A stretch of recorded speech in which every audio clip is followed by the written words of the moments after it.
എന്താണ് ഇത്തരം ഒരു മാറ്റം സംഭവിച്ചത്? വലിയൊരു ആരോപണം അല്ലേ? അതിക്രമം മറ്റാണ്. അല്ല, അതിപ്പോൾ നമുക്ക് പറയാം. അല്ലെങ്കിൽ പലരും ചോദിച്ചു എന്നോട് എന്ത് വന്ന് പെട്ടെന്ന് തുറന്ന് പറഞ്ഞില്ല.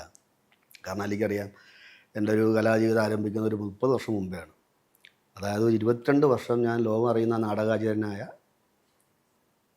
സാറിൻ്റെ കൂടെ നിന്നു. അതിനുശേഷം ഇതിൻ്റെ ഇടയ്ക്ക് തന്നെ ഈ സിറ്റ്കോം പ്രോഗ്രാം ചെയ്തു. പിന്നെ അതിനോടനുബന്ധിച്ച് 10-30 ചെറുതും വലുതുമായിട്ടുള്ള വേഷങ്ങൾ ചെയ്തു. എൻ്റെ കലാജീവിതത്തിലോ വ്യക്തിപരമായ രീതിയിലോ ഇനി യാതൊരുവിധ ഇത്തരം ആരോപണങ്ങൾ ഇതുവരെ ഉണ്ടായിട്ടില്ല. എല്ലാവരും വളരെ സൗഹാർദ്ദപരമായി വളരെ രസിച്ചും കളിച്ചും തന്നെയാണ് ഞാൻ മുന്നോട്ട് പോയിക്കൊണ്ടിരുന്നത്. പിന്നെ ഈ പ്രോഗ്രാമിൽ ചില തർക്ക വിഷയങ്ങളുണ്ടാവും. കാരണം ഫസ്റ്റ് എപ്പിസോഡ് തൊട്ട് ഈ ഞാനുള്ള സമയം വരെ ഈ പ്രിസണിൽ, കാരണം അവരിപ്പോൾ മാറ്റി നിർത്തിക്കുന്നു പറഞ്ഞു കഴിഞ്ഞാൽ ആരോപണ വിധേയരായ മാറ്റി നിർത്തുക, അത് കഴിഞ്ഞതിന് ശേഷം നമുക്ക് കണ്ടിന്യൂ ചെയ്യാന്നുള്ള തീരുമാനത്തിലാണ് പറഞ്ഞിട്ടുള്ളത്. അപ്പോൾ എല്ലാ കാര്യങ്ങൾക്കും ഞാൻ ഇടപെടും.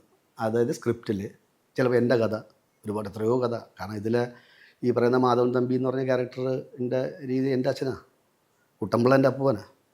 അവിടെ വസ്തുതർക്കവും കാര്യങ്ങളും എൻ്റെ വസ്തുവിന് വഴിയില്ല, റിയൽ എൻ്റെ അച്ഛൻ. അപ്പോൾ അത് എനിക്ക് എന്തൊക്കെ എവിടെ ഇംപ്ലിമെൻറ്റ് ചെയ്യാൻ പറ്റൂ, അല്ലെങ്കിൽ എനിക്ക് എന്തൊക്കെ പ്രകടിപ്പിക്കാൻ പറ്റുന്ന വേദി പ്ലാറ്റ്ഫോം കൂടിയാണിത്.